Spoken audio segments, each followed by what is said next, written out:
Hello everyone, welcome to my YouTube channel. I hope that you're doing absolutely fantastic this evening. Tonight I am coming at you with part 2 of the attempted break-in to my home. First of all, I guess let's start with, I've gotten a couple of questions. One of those would be, actually I think the one that I've heard the most is, have I had any other experiences with this individual? Was that it? And the answer to that would be no, that was not it. And I have had other instances. It does continue to be quite a scary thing, but I do feel better with some of the things that I have put into place and some of the things that I have done. Now, I haven't had an encounter for the past couple of nights, and that's a really good thing. And I did take some extreme measures a couple nights ago, and maybe that has helped. I don't know. But, you know, I guess beyond that, let's go ahead and really focus on what I have. So I have some things in front of me that I wanted to share with you that I got from the police officer. I think she was absolutely incredible when she came to my house. So first things first. When she arrived at my house, you know, she came into my home, we had a conversation, she listened to what was, I tried to make it a whole lot shorter, by the way, than I did on the video, but she listened to my story, and then she said, okay, so first things first, let's do this. And she started off so kind and so gentle, and she went over to my door, and she said, okay, so, here's what I need you to know. I need you to never open your door when someone comes knocking, whether you know them or not. If it's 5 o'clock in the morning or if it's 2 o'clock in the morning and there's weird stuff going on. And she proceeded to really be very serious with me. And I think that, I mean, it was a scary moment being chastised by a police officer. But I will tell you, I think that she was doing it out of love and for my good. So I'm really grateful for it. And here's some things that she taught me. So having chastised me, I'm going to tell you guys, here's some things that she told me. Regardless of whether you know them or not, if it's after dark, or if it's, you know, like if you are alone in the house and it's someone that you really do know, and but you haven't had them in your home by yourself. Like if it's Tilly, your best friend, and she comes to your house all the time, certainly that's not the person to attempt this with.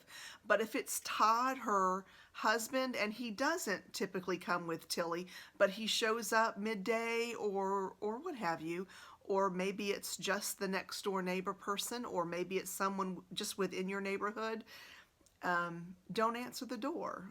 You know, and I can't stress that enough after having gone through what I just went through. So here's the thing.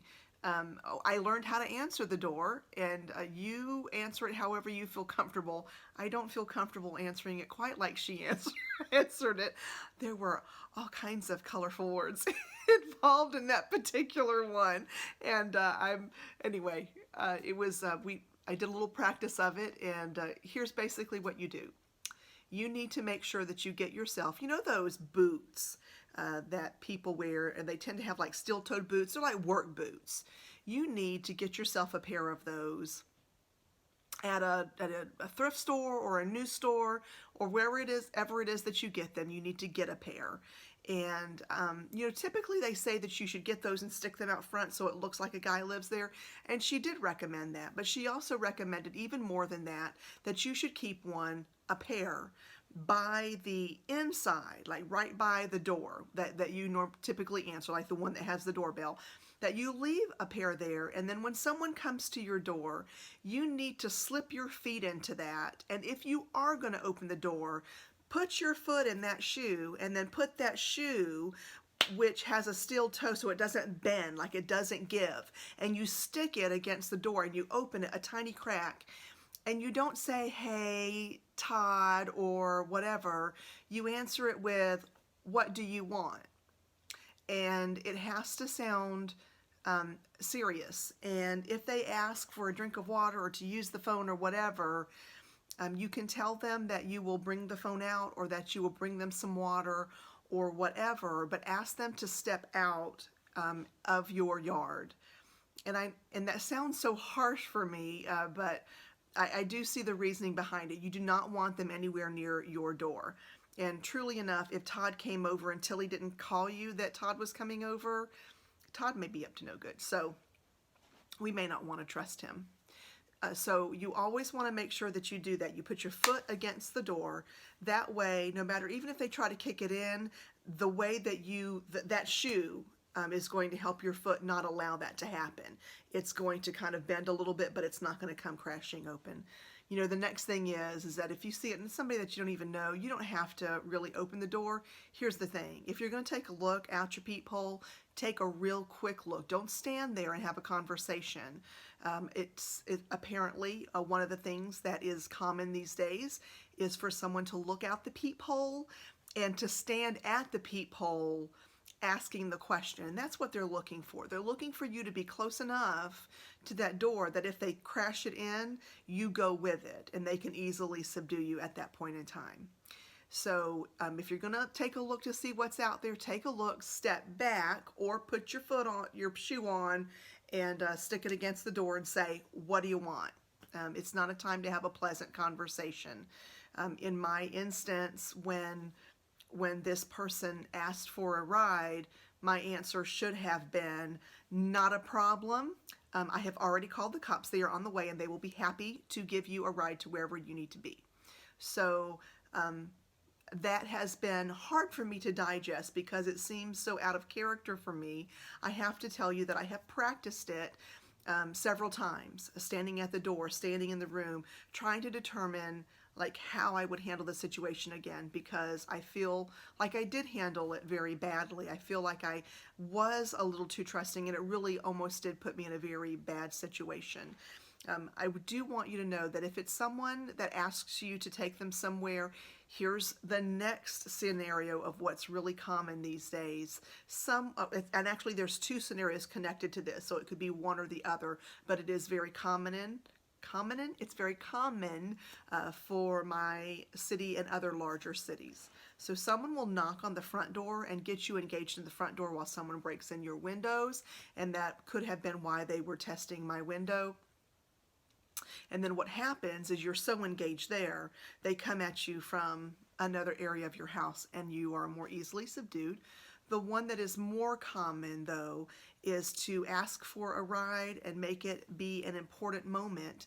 And then what happens is you get in your car, but the moment you open up your garage door, there are typically 4 or 5 other gentlemen waiting kind of around the side. So when you open up your garage door, they just kind of come on in and then it's all over. You've got 5 and then they'll let the other person, you've got 6 guys that you're trying to deal with, and that's not going to go well at all for any, like truly either like a male or female. You're just outnumbered and there's nothing that you can do. So the most important thing to do in a situation where someone is letting you know that they're there, you announce yourself. Make yourself, it's almost like meeting a bear in the woods. You be loud because here's the thing, and this is something that I know from walking in a parking lot, right? The person that is likely to get robbed is the one that's not paying attention, that looks worried, that looks like they could be a victim. When I come out of the mall and it's the evening, I mean, I come out very well prepared. I've got keys in hand. I've got them slipped between my fingers. Somebody's going to get gouged in the eyeball. Like, I am really prepared in that moment. Like, I'm ready. And I've practiced that enough. And I always look around. I have made eye contact in a parking lot with individuals who have looked at me and walked the other way. So, you know, I have to tell you, I do feel that that's effective. They're not looking to score like only on you. They're just looking to score on the easiest person. And I kind of liken that to the whole alligator situation. Like, you don't have to be extremely fast. You just have to be faster than the person that you're with. So I know that sounds like a horrible thing, but it is kind of survival of the fittest. You want to not be the easy target. You want to be the house that when somebody comes up and they're planning to come into your house, You want to help them determine that this is not the house they're looking for, and they just kind of keep going on to the two houses next door. And I know that's a terrible thing, but you do have the opportunity to go ahead and call the cops, have them check it out anyway. And that's another thing that I want to talk about. She really chastised me for not calling them right away.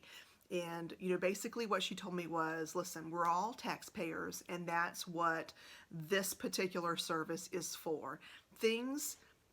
Our houses tend to be robbed between the hour of 1 and 4, so that's the time to worry the most. When you hear something, make the phone call. She said they put the younger guys and gals on the graveyard shift because that's exactly what they are. They're young and they're a little wild, and they're capable of running and jumping bushes and doing all kinds of really great things.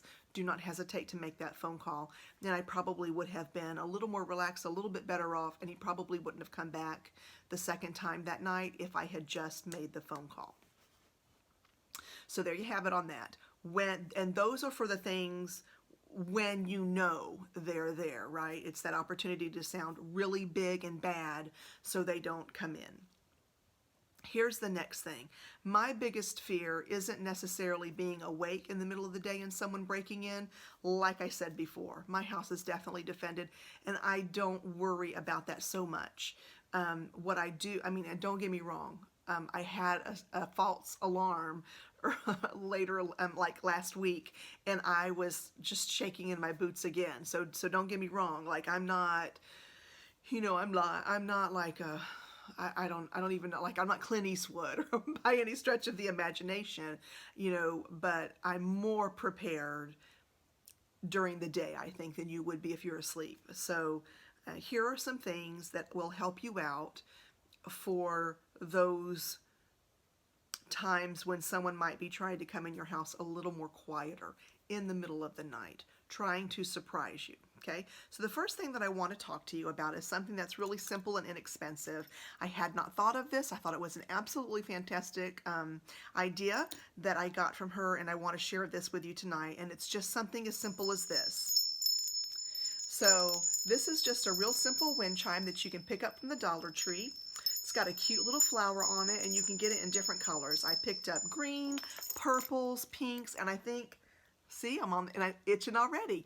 And then also yellows, I think. So what you do is you simply take this little round piece and you hook it to the end of your, your blinds, how it has the string. You just simply loop it in, like loop it through, bring it back through, so it makes almost like a little knot, and you just kind of let it hang there. Now, during the normal course of the day, it's just going to hang like this. But the moment a burglar decides to come in your window, they've got to touch those blinds. And in touching that blind, they're going to touch this, and you're going to be able to hear it. And it's going to give you maybe the few seconds that you need to make sure that you're able to defend yourself. That's going to be a real important thing. The next thing is something that I picked up from Home Depot, and she recommended, and it's this right here. It's called Defiant. It comes in a 2-pack, and it's a window alarm. Comes with a little sticky pad right there, and basically you just rip it off, you stick it, glass, a sliding door, any kind of window, and then once it's on there, so this would go facing, so like you'd be inside looking at your window, you'd rip it off and stick it just like that. You wouldn't do it on the outside, just on the inside. So this is always facing you, and you would turn this on. And then what happens is the moment, I didn't want to let it go, the moment anything wiggles on that glass, this is 1 decibel. It's extremely loud.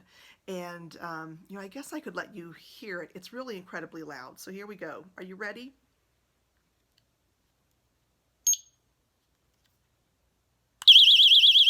Right? So you're definitely going to hear that my alarms that I have in the house just went off because, well, it's a noise alarm. So I think that that's going to definitely wake you up, and it's also going to give you the time that you need. It's also going to startle anyone coming into the house. And again, what did we talk about? You don't want to be the person that makes it easy for them. Hearing this is going to wake up your neighbors, and they're all going to start looking outside their houses, right? Everybody's on alert. when someone hears this, chances are they're going to run the other way. They're not going to continue to come in and try to find where the alarm is exactly. They just kind of want to get away from that because they know that everybody in the house is about to get up, and it's going to be a lot harder to steal or to take over the house at that time.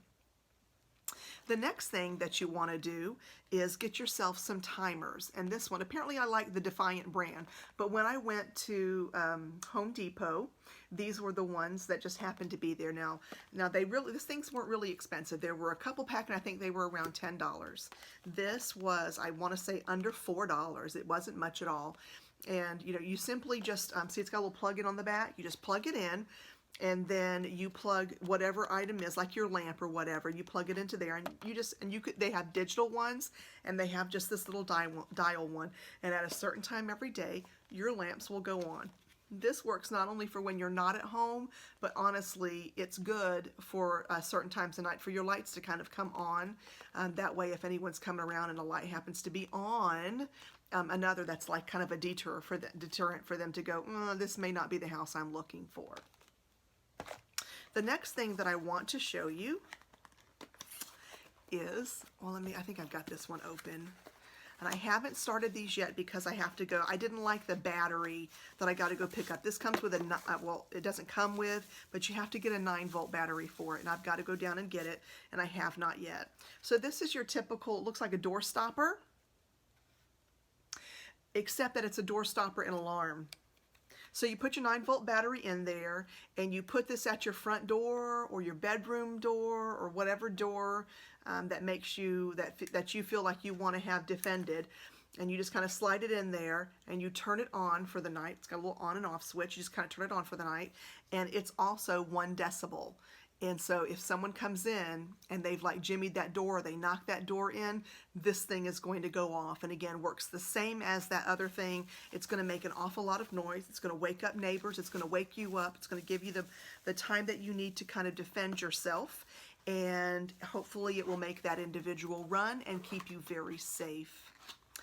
The next thing I have as far as these kinds of sounding alarms, you've probably seen these like on a commercial or at the Dollar Tree or wherever, but I got one. It's in a pack of 10, and I got this off of Amazon. It's just your basic simple door alarm, and if you haven't ever seen it, I'm pulling one out right now, then it just simply looks like this.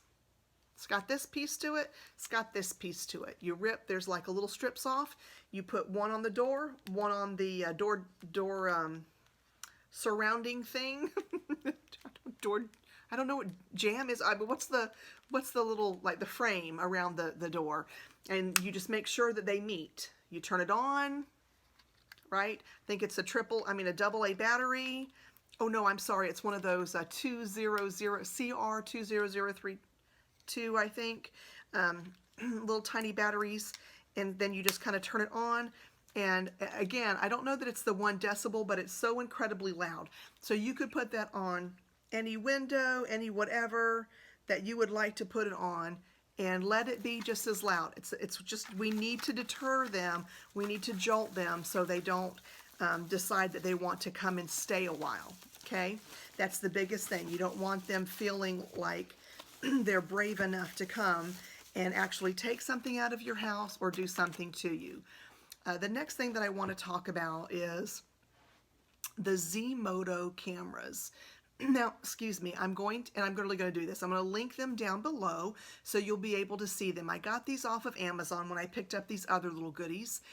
And basically what they are, it's a set of 3 cameras. They cost me $80. And I know some of these might seem like they're kind of expensive, but I have to be really honest with you. It is cheaper than actually getting an alarm system. And I felt like it was more beneficial because it puts me in charge of what these cameras are seeing. So there's 3, and basically I learned to set them up so that you get the biggest bang for your buck. So you have to kind of strategically place them. So your one camera, it's a pretty wide angle lens. So I have one that's set up so I placed it, and I can see my garage door. I can see all of my kitchen. I can see my like the big open area that starts into my living room, which gives a direct shot to my front door. So that one camera, I have 3 openings kind of resolved there that I don't have to worry about. And that's really important. Now I have, and I've named that a specific name on my camera, because the camera has an app. So it's the Z-Moto camera. It's actually a Funlux camera. They're one and the same. You can do either one of them, and I'll go ahead and link them both so you can see them. But you have an app that you can do, and you just, and what it does is, if anything passes in front of it or it gets too loud, so it's a sound and visual, it's going to send you a little bit of an alert, and then all you do is you click on it, and it takes you right to the app, and it shows you what it's seeing. So the camera does like a 3-second snapshot of what it just saw. Like it saves it immediately, so you can review it. Now I have found that to be very helpful, because in my entire house now I have a camera, and the camera is always visible. Well, it's always watching, and I usually have it set on away now, and I get alerts if something is going on, and it's good. The only time that I turn it off is when my guy is actually here and not sleeping. So on his nights off, when he's kind of like just hanging out, I turn it off so I don't get these constant alerts for like his roaming and doing whatever it is that he does. So, you know, there is that. So all those things that I've talked about right now are to tell you what to do to prepare yourself if someone is trying or getting into your home. I'm going to end this right now because it's gone very long, and I just looked up and I'm so sorry. I'm going to do a part 3, I guess, in just a moment, to kind of talk about what to do when someone actually breaks and comes in through that barrier. So I will talk to you guys in just a little bit.